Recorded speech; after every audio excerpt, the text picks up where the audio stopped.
Assalamualaikum warahmatullahi wabarakatuh. Selamat siang, salam sejahtera untuk kita semua. Selamat datang pada mata kuliah Manajemen Bencana. Perkenalkan, saya Desi Marlizar MSI, dosen pengampu mata kuliah Manajemen Bencana. Dosen tetap pada Prodi Ilmu Administrasi Negara, Fakultas Ilmu Sosial dan Ilmu Politik, Universitas Teguh Umar.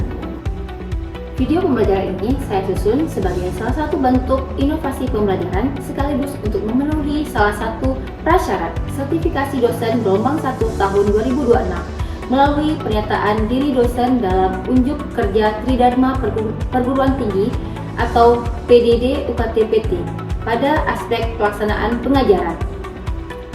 Mata kuliah ini merupakan mata kuliah wajib di Prodi Ilmu Administrasi Negara dengan bobot 2 SKS dengan 16 kali pertemuan, di mana 14 kali tatap muka dan 2 kali UTS dan UAS. Mata kuliah ini bertujuan membekali mahasiswa dengan pengetahuan, keterampilan analitik, dan kemampuan merumuskan solusi dalam penyelenggaraan manajemen bencana dalam perspektif administrasi publik. Capaian pembelajaran lulusan pada mata kuliah ini adalah P1, menguasai konsep teori tentang desain dan pengelolaan organisasi sektor publik, implementasi kebijakan publik, dan pengelolaan pelayanan dan partisipasi publik. Yang kedua adalah K9, mampu memanfaatkan teknologi informasi dalam mendesain dan mengelola organisasi sektor publik, mengimplementasikan kebijakan publik, serta mengelola pelayanan dan partisipasi publik. Yang tertuang dalam RPS dan telah divalidasi oleh Ketua Prodi. Adapun capaian pembelajaran mata kuliah atau PPMK yang telah dicapai adalah 1. Mahasiswa mampu menjelaskan konsep dan kebijakan manajemen bencana. 2. Mahasiswa mampu menganalisis penyebab dan proses serta dampak bencana. Yang ketiga, mahasiswa mampu menjelaskan serta mengidentifikasi kegiatan-kegiatan dalam manajemen bencana. 3 komponen utama dalam proses pengajaran pada mata kuliah ini melalui delivery, interaction, dan assessment atau DIA. Untuk delivery, saya memberikan materi dan RPS yang dapat diunduh langsung pada sistem pintu, disampaikan secara sistematis melalui drama interaktif dan studi kasus kebencanaan. Media pembelajaran yang digunakan berupa video dan kuis interaktif Quizzy. Interaction pada mata kuliah ini melibatkan interaksi dua arah antara dosen dan mahasiswa, berupa diskusi, tanya jawab, analisis kasus, dan presentasi kelompok. Asesmen atau penilaian yang saya lakukan dalam mata kuliah ini mencakup asesmen formatif, berupa penilaian proses pembelajaran melalui kuis, tugas, analisis kasus, presentasi, serta penilaian sikap sesuai RPS. Selanjutnya, penilaian sumatif untuk penilaian akhir berupa UTS dan UAS. Model pembelajaran yang digunakan dalam mata kuliah ini adalah pembelajaran berbasis masalah atau case method dan project based learning dengan metode presentatif, interaktif, kolaboratif kelompok, dan respon berpikir kritis. Referensi yang saya gunakan pada mata kuliah ini adalah berupa model manajemen bencana karya saya sendiri dan buku referensi karya ahli lain serta artikel jurnal bereputasi yang memiliki nilai kebaruan agar mahasiswa mampu mengikuti perkembangan ilmu pengetahuan dan teknologi masa kini. Baik, berikut adalah video proses pembelajaran pada mata kuliah manajemen bencana dengan materi pertemuan ke-6, yakni tahapan-tahapan manajemen bencana. Semoga proses pembelajaran ini dapat memberikan pengalaman belajar yang bermakna serta meningkatkan kemampuan mahasiswa dalam memahami, menganalisis, dan merumuskan solusi terhadap berbagai permasalahan kebencanaan. Selamat mengikuti perkuliahan. Baik, Assalamualaikum warahmatullahi wabarakatuh. Waalaikumsalam warahmatullahi wabarakatuh. Ya, alhamdulillah, selalu dijaga Allah dan salam serta salam untuk Nabi besar Muhammad Shallallahu Alaihi Wasallam. Ya, apa kabar hari ini? Sehat? Sehat. Alhamdulillah ya, walaupun kondisi sekarang sedang tidak baik-baik saja, saya senang teman-teman semua bisa berhadir tepat waktu untuk mengikuti mata kuliah manajemen bencana. Oke, sebelum kita mulai, saya akan absensi dulu teman-teman, mohon perhatiannya. Oke, Mbak Dewi, Hadir, Bu. Fadia, Hadir, Bu. Ria, hadir Bu. Oke, baik. Hari ini kita akan masuk ke materi berikutnya, yaitu siklus manajemen bencana. Ada yang paham nggak kenapa kita harus mempelajari tentang siklus manajemen bencana? Ada yang tahu nggak kenapa? Di mana kita tinggal? Di Aceh. Di Aceh, di Indonesia, di daerah yang sangat rawan bencana. Artinya dengan kita memahami siklus manajemen bencana, kita tahu apa saja yang harus dilakukan pada tahapan-tahapan bencana. Oke, baik. Sekarang coba kita lihat apa saja capaian pembelajaran dari MK ini, yaitu mahasiswa mampu menjelaskan dan mengidentifikasi kegiatan-kegiatan manajemen bencana. Ya, inilah yang harus teman-teman pahami selama MK ini berlangsung. Kemudian standar kompetensi mengambil keputusan secara tepat dalam konteks penyelesaian masalah di bidang keahliannya berdasarkan hasil analisis terhadap informasi dan data. Jadi inilah CPL dan CPMK yang akan teman-teman pelajari pada MK ini. Ya, sekarang kita masuk ke tahapan-tahapan manajemen bencana. Nah, menurut Undang-Undang nomor berapa? Nomor 27. Ya, tentang penanggulangan bencana. Penyelenggaraan penanggulangan bencana dibagi dalam 3 fase atau 3 tahapan utama, yaitu apa saja? Ada prabencana atau sebelum bencana, kemudian saat kejadian bencana, dan setelah bencana atau setelah bencana. Nah, pada pertemuan kali ini yang akan kita bahas bersama atau kita diskusi bersama hanya sampai pada fase prabencana dan saat bencana terjadi. Oke, ada yang tahu apa saja fase-fase pada masa prabencana? Saya, Bu. Oke, silakan. Prevention atau pencegahan, Bu. Di mana kalau di Aceh ini penertiban pemukiman di bantaran sungai belum optimal, kemudian pengendalian alih fungsi hutan di daerah hulu masih lemah, dan pengaturan atau regulasi tentang pembuangan sampah di sungai yang belum konsisten, Bu. Oke, baik. Terima kasih Pak Dia, benar sekali. Itu adalah upaya-upaya prevention yang bisa kita lakukan untuk menghadapi atau mencegah terjadinya bencana. Kemudian pada saat apa lagi setelah itu? Setelah prevention? Mitigasi. Setelah mitigasi apa lagi? Siap-siaga. Oke, baik. Coba kita lihat definisi masing-masing. Oh, ini siklus. Nah, kalau dari siklus bencana ini, kita mulai dari mana? Harusnya pemerintah memulai dari mana untuk menghadapi bencana? Ini bencana di sini. Kemudian di mana pemerintah harus hadir? Kesiapsiagaan, Pencegahan dini. Ya, dan namanya siklus itu berputar, selalu berputar, tidak ada awal dan tidak ada akhir, jadi akan terus berkelanjutan. Artinya kalau kita memulai kesadaran bencana itu setelah kejadian bencana, maka fase-fase berikutnya akan mengikuti gitu. Kalau kita melakukan pencegahan bencana sebelum bencana terjadi, juga akan mengikuti fase-fase setelah bencana. Karena setiap dampak yang kita berikan, baik itu setelah atau setelah bencana, tentunya akan berbeda. Oke, ada pencegahan seperti yang tadi dijawab oleh Fadia ya. Apa saja dek? Ada langkah-langkah atau kegiatan yang dilakukan untuk mencegah bencana atau risiko yang memungkinkan terjadinya suatu pengendalian atau pengubahan suatu fisik dalam lingkungan. Artinya, sekarang kita tinggal di Indonesia, kita tinggal di Aceh, daerah yang rawan bencana. Oke, kita tinggal di Ring of Fire. Apa yang harus kita lakukan? Apa kita pindah? Atau kita kan daerah berbahaya nih, rawan bencana. Atau kita melakukan suatu treatment atau suatu upaya-upaya tertentu agar daerah kita aman dan ramah. Ya, nggak mungkin kita pindah. Ya. Pindah bencana nggak mungkin. Jadi kita harus berdamai dengan bencana tersebut. Nah, contohnya apa? Penataan ruang, pengelolaan sumber daya, dan pemantauan sumber bahaya. Karena bahaya itu pasti ada, tapi bagaimana kita mengendalikan? Seperti di dekat rumah Iza ya, di Pasir Masjid, itu daerah yang rawan banjir. Akhirnya mereka harus membuat sikap untuk siaga. Ya kan? Dengan apa contohnya Iza? Cara dia melaksanakan serangan, kemudian mengusulkan kepada pemerintah untuk pembuatan tanggul pulau. Itu adalah bagian-bagian yang bisa dilakukan untuk melakukan pencegahan. Oke, kemudian selanjutnya, nah ini beberapa contohnya: penataan ruang, perlindungan das, daerah sungai ya, kemudian ada rehabilitasi, larangan membangun di sepadan sungai, dan edukasi pada masyarakat. Oke, pertanyaan saya, kenapa edukasi. Ayo kan jawab. Saya Bu, Oke, Nadia. karena agar masyarakat saat terjadi peristiwa bencana bisa meminimalisir risiko yang terjadi kepada keluarga-keluarga mereka masing-masing Bu. Seperti misalnya kalau bencana banjir nih kan merugikannya itu bagian kayak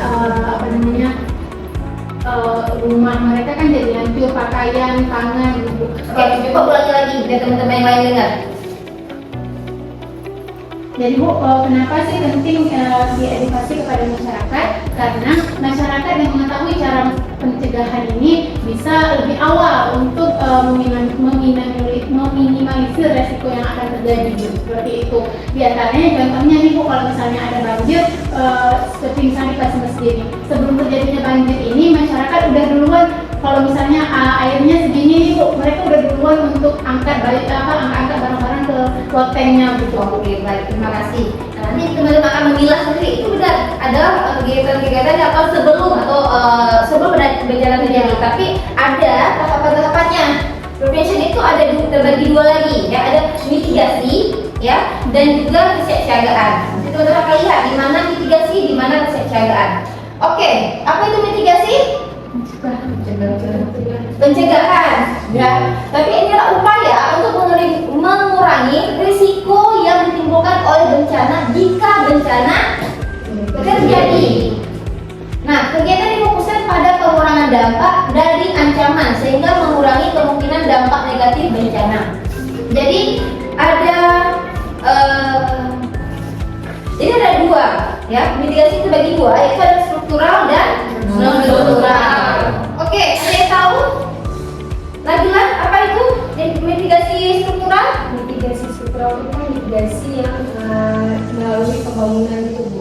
Ada seperti bendungan, tanggul, sungai. Kalau mitigasi non struktural itu berupa regulasi dan tata ruang. Ya, benar sekali. Jadi kalau non struktural itu berbentuk bangunan tadi ya, bentuk fisik, tapi non struktural itu berbentuk non fisik. Ada peraturan, tata ruang, latihan, edukasi, itu masuk non struktural. Oke, kemudian kita masuk ke ini beberapa contohnya, teman bisa lihat ya. Ada pendekatan menggunakan struktural, tanggul, drainase, ya kan? Dan juga regulasi dan peta risiko bencana, simulasi. Oke, baik. Kemudian apa? Preparedness atau kesiapsiagaan. Apa itu?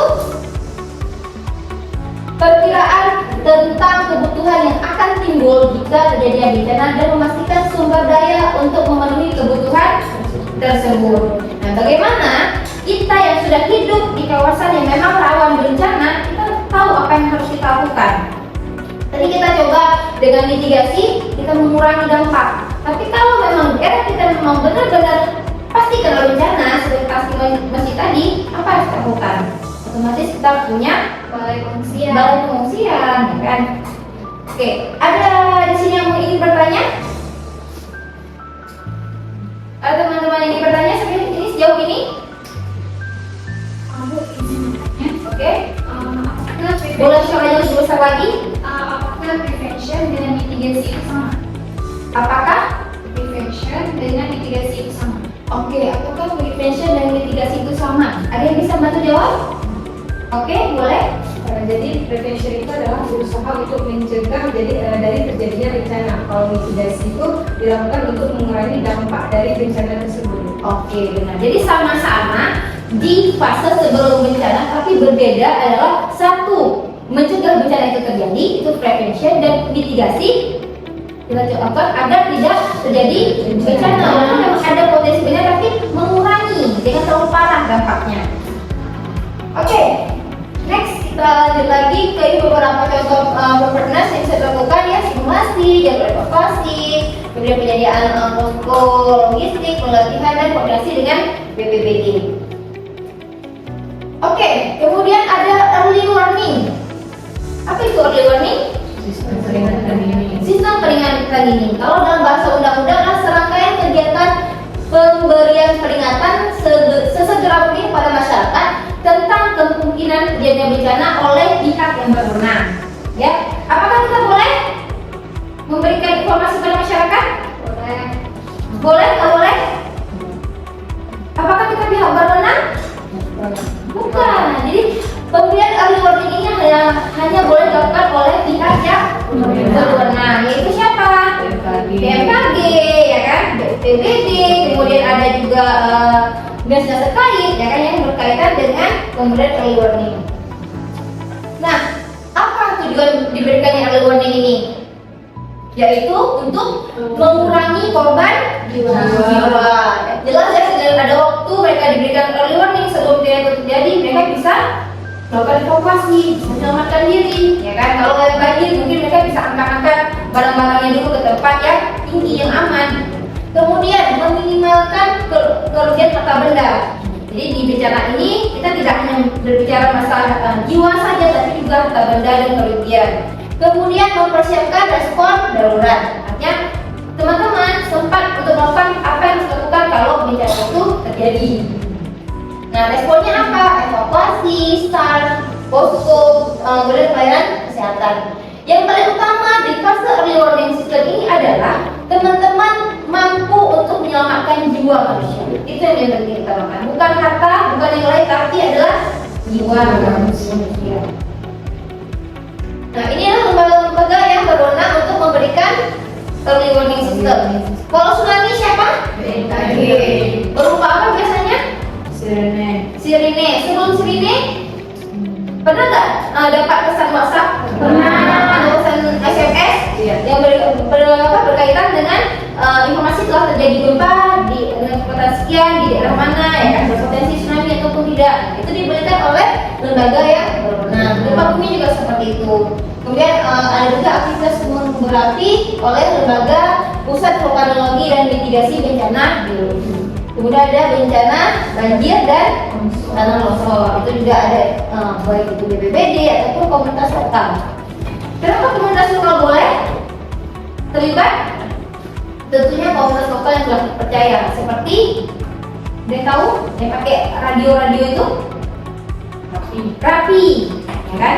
Mereka ada komunitas yang telah terpercaya, telah bekerja sama dengan instansi yang berwenang untuk menyampaikan, menyiarkan informasi tersebut kepada masyarakat. Oke, ini agak berlalu untuk respon ya, yang tadi saya jelaskan, yaitu upaya yang dilakukan segera pada saat kejadian bencana untuk menanggulangi dampak dan yang ditimbulkan, terutama berupa kata benda, evakuasi dan pencarian. Nah, ini adalah yang dilakukan pada tahap respon. Oke. Nah, sekarang kita sudah beberapa bulan ini ya sering mengalami banjir. Apakah banjir termasuk bencana yang langka terjadi di Indonesia atau di Aceh? Tapi kenapa setiap banjir itu kita panik? Setiap banjir itu kita harus ada tanggap darurat. Kenapa? Apakah karena curah hujan? Apakah karena drainase? Ya, apakah karena sampah? Atau alih fungsi lahan? Atau karena tata ruang? Nah, pertanyaannya, apakah banjir disebabkan hanya karena faktor hujan saja? Tidak. Faktor siapa lagi yang menyebabkan banjir? Bisa karena sampah, ada fungsi lahan, manusia ya. Berarti ada kontribusi manusia sehingga menyebabkan banjir ataupun kerusakan terjadi. Oke, saya sudah membagikan kelompok pada teman-teman. Ada 5 kelompok ya minggu lalu. Jadi minggu ini teman-teman akan kita diskusikan tentang kasus banjir Aceh yang terjadi tahun 2025 yang lalu, di mana dampaknya itu sangat besar sekali. Kita tahu bahwa BMKG beberapa hari sebelum terjadinya banjir tersebut telah melakukan pemberitahuan berupa flyer ataupun informasi pada BPBD terkait di daerah masing-masing di Aceh bahwa akan terjadi siklon Senyap akan mendekati Sumatera, sehingga akan ada potensi terjadinya hujan dengan intensitas tinggi. Nah, sehingga harusnya ya kan, pemerintah ataupun masyarakat bersiap. Nah, sekarang yang ingin saya tanyakan adalah apakah pada fase-fase ini di prevention, mitigasi, kesiapsiagaan sistem early warning dan respon, apakah itu telah dilakukan? Jadi masing-masing kelompok silakan berdiskusi dengan kelompoknya masing-masing untuk membahas setiap sub materi ini. Lebih kurang saya beri waktu sekitar 15 menit untuk berdiskusi. Oke, silakan berdiskusi dengan kelompok masing-masing.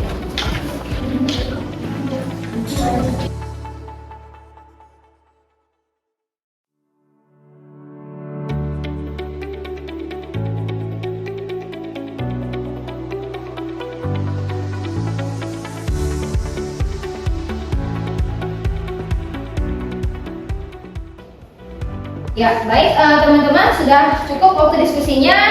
Sekarang kita masuk ke tahap diskusi bersama, pemaparan dari teman-teman. Kita mulai dari kelompok 1. Mana kelompok 1? Oke, langsung ngomong aja. Jadi Bu, berdasarkan hasil diskusi kelompok kami, kelompok 1 di prevention atau pencegahan yang belum dijalankan itu berupa penataan pemukiman yang di kawasan sempadan sungai masih perlu ditingkatkan. Nah, kemudian adanya pengendalian alih fungsi lahan, pengawasan pembuangan sampah ke sungai, dan penerapan tata ruang yang memperhatikan risiko banjir yang belum dilaksanakan secara optimal. Seperti itu, Bu. Baik, terima kasih, bagus sekali jawabannya dari kelompok 1. Benar sekali ya, bahwa di tahap prevention itu yang bisa salah satu yang bisa kita lakukan adalah membenahi tata ruang, seperti juga mencegah atau melarang dibangunnya atau digunakannya daerah aliran sungai untuk dibangun pemukiman maupun alih fungsi lahan. Itu juga salah satu yang bisa kita lakukan. Baik, untuk kelompok 2. Jadi Bu, dari diskusi kelompok kami ini mengenai mitigasi itu apa yang perlu diperbaiki. Jadi di sini pemerintah tuh perlu memperbaiki saluran air sungai agar tidak tersumbat.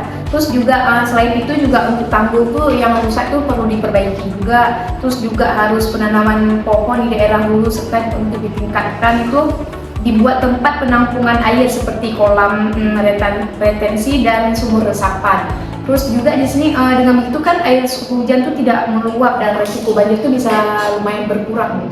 Baik, bagus sekali jawabannya kelompok 2, bahwa di fase mitigasi itu yang bisa kita lakukan salah satunya juga seperti membangun apa tadi? Biopor, ya kan? Kemudian apa? Membangun sumur resapan, dan juga normalisasi sungai. Nah, karena dengan menormalisasi sungai itu juga salah satu upaya yang bisa kita lakukan untuk mencegah terjadinya banjir atau apa?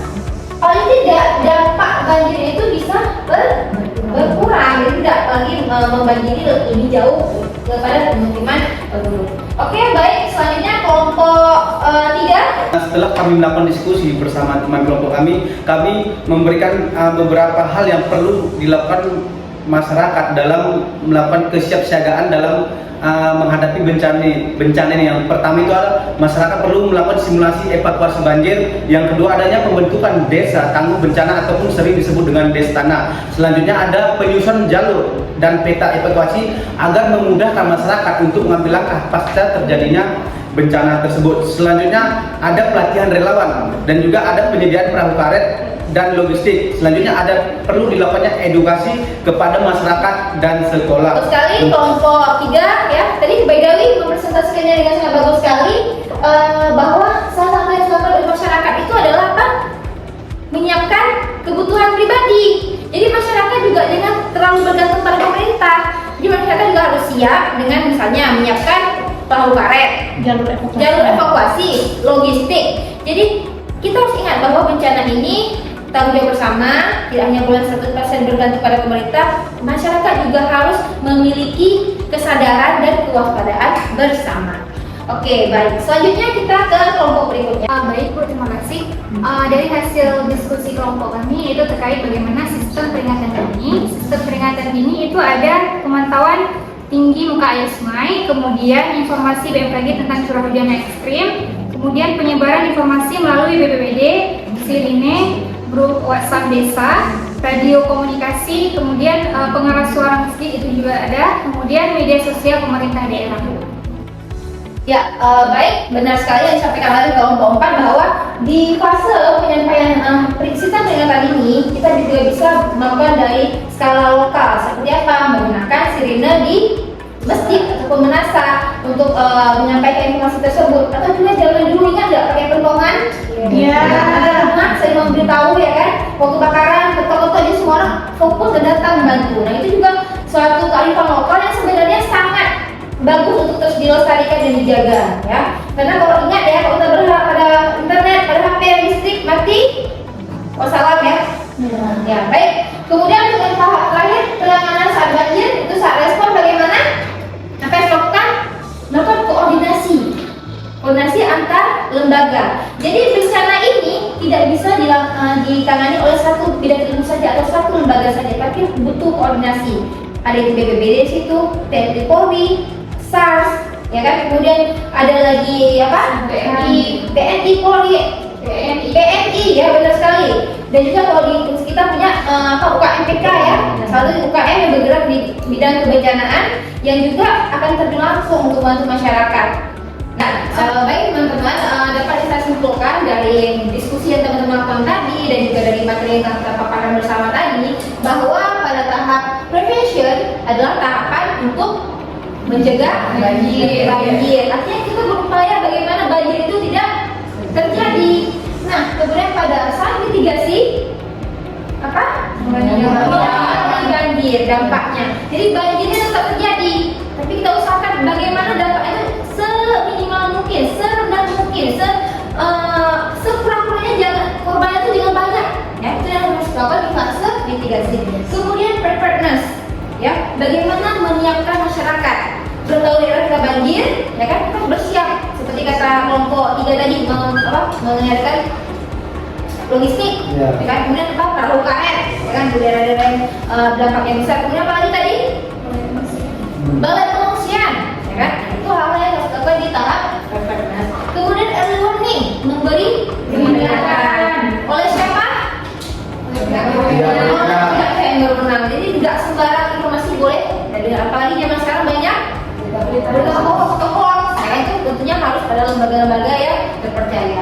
Kemudian yang terakhir ada respon. Bagaimana menyelamatkan korban, evakuasikan korban. Dan kita jelaskan bahwa setiap siklus ini saling berkesinambungan, tidak boleh terlepas, tidak boleh hanya menyiapkan mitigasi saja tanpa ada preparedness, tanpa ada early warning, tidak boleh. Semuanya harus berkesinambungan dan harus saling mendukung satu sama lain. Ingat bahwa manajemen bencana ini bukan hanya tanggung jawab pemerintah saja, tapi tanggung jawab kita bersama-sama. Karena satu nyawa sama berharga, makanya satu nyawa pun harus diselamatkan. Ya, baik teman-teman, terima kasih untuk hari ini. Insya Allah jumpa di minggu depan. Minggu depan kita akan lanjutkan ke tahap pasca bencana. Apa saja ada di sana? Recovery, rehab rekon dan rehabilitasi dan rekonstruksi, rehab rekon ya. Nah, saya ingin teman-teman membaca tentang buku BRR atau tentang kisah ataupun cerita tsunami Aceh.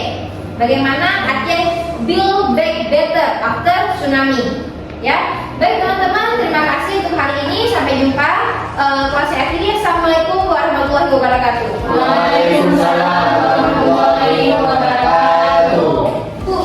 Sekian video rekaman proses pembelajaran untuk mata kuliah manajemen bencana pada program studi Ilmu Administrasi Negara Fakultas Ilmu Sosial dan Ilmu Politik Universitas Teguh Umar.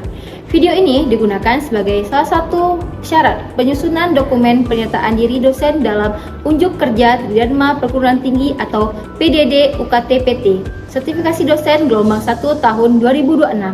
Semoga dengan adanya video ini menjadi pertimbangan yang baik dalam penilaian sertifikasi dosen gelombang 1 tahun 2026.